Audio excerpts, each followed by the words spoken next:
तुमसे तुम तक के आने वाले अपकमिंग ट्रैक में होने वाला है हाई वोल्टेज ड्रामा।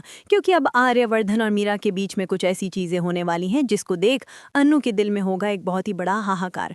उसको लगेगा कहीं आर्यवर्धन सच में उसे धोखा तो नहीं दे रहा है, और मीरा इस बात का फायदा उठाएगी क्योंकि अब झंटे देगा मीरा का साथ और आर्य और अन्नू के बीच में लेकर आएगा बड़ी दरार।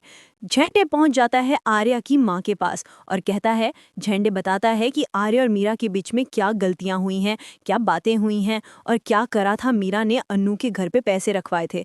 लेकिन इतना सब कुछ होने के बाद भी मीरा ने जो इतने सालों तक आर्या की नौकरियां करी हैं, आर्या के घर पे इतने रिश्ते बनाए हैं और ऑफिस में इतनी नौकरी करी है, इस आर्यवर्धन कंपनी को इतना हाई पोजीशन पे लाने में उसका भी हाथ रहा है। इस सब चीज़ों के बाद उसने भले ही ये गलती करी हो, लेकिन उसको माफ़ करके आगे बढ़ना चाहिए। आर्यवर्धन को उसके घर जाके उसे मना के लेके आना चाहिए। इस बात को समझाती है आर्या की माँ। और जिस दिन अन्नू की वापसी होती है ऑफिस में, उस दिन आर्या होते ही नहीं ऑफिस में, क्योंकि वो होता है मीरा के घर पे। और झंडे से ये बात अन्नू को पता पड़ती है और अन्नू बिलबिला उठती है, बहुत दुखी होती है कि आर्या उस दिन नहीं है ऑफिस में जिस दिन अन्नू का फर्स्ट डे है ऑफिस में। और इस बात से दुखी होकर वो मीरा के घर पहुंचती है और देखती है आर्या और मीरा को एक ऐसी पोजीशन में, क्योंकि मीरा आर्या से अपनी दिल की बात कहने वाली होती है।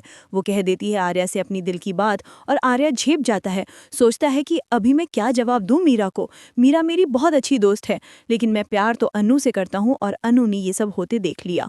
अब आर्या अन्नू को क्या जवाब देगा? दोनों के बीच में होगा बहुत ही बड़ा मिसअंडरस्टैंडिंग का काम और मीरा इसमें आग में घी डालती हुई नजर आएगी। देखना मजेदार ये होगा कि क्या अब अन्नू आर्या की बात समझेंगी, क्या अन्नू आर्या के जज्बात समझेंगी, या मीरा के बहकाने पे आर्या अन्नू को छोड़ देगी। दोस्त तो छोड़ तो सकती ही नहीं है, क्योंकि आर्या के साथ रहने के लिए ही तो अन्नू ने जन्म लिया है, क्योंकि अन्नू ही तो राजनंदिनी है। ये सब हम जानते ही हैं। तो ये जो कहानी है आर्य और अन्नू की, ये बहुत जल्दी आगे बढ़ने वाली है और दोनों की बात अब शादी तक पहुंचने वाली है, जिसके बाद एक नया सीरियल में मोड़ आएगा और होगा हाहाकार। क्योंकि हाहाकार इसलिए होगा क्योंकि सीरियल एक सस्पेंसफुल थ्रिलर सीरियल है। ये सास बहू और साजिश वाला सीरियल नहीं है, ये एक सीरियल है, एक बहुत ही सस्पेंस वाला सीरियल, जिसका जो एक एक जो धागा है, जब ये अनलॉक होगा तो आपको आएगा बहुत मजा। तो देखते रहिए सीरियल तुमसे तुम तक। वीडियो पसंद आया तो एक लाइक बनता है।